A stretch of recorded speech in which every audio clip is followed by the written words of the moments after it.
iPhone 14 Pro. This is cool. The iPhone 14 is likely less than a couple of months away.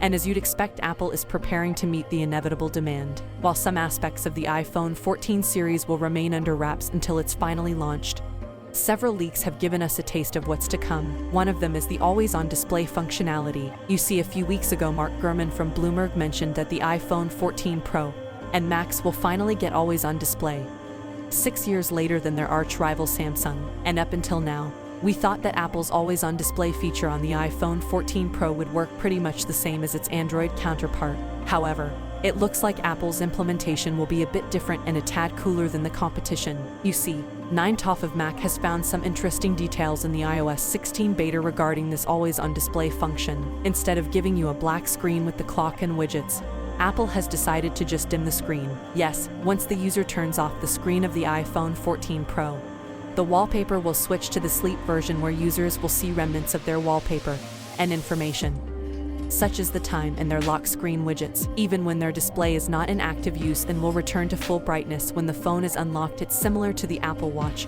but there it shows a darker and more faint version of the watch face until the wrist is raised. So definitely cool, I would say, but the biggest concern I have with this is the effect on battery life. The displays on the iPhone 14 Pro and Pro Max can go all the way down to just 1 Hz, so the always-on display on the 14 Pro is still using 1 Hz despite the dimmed wallpaper.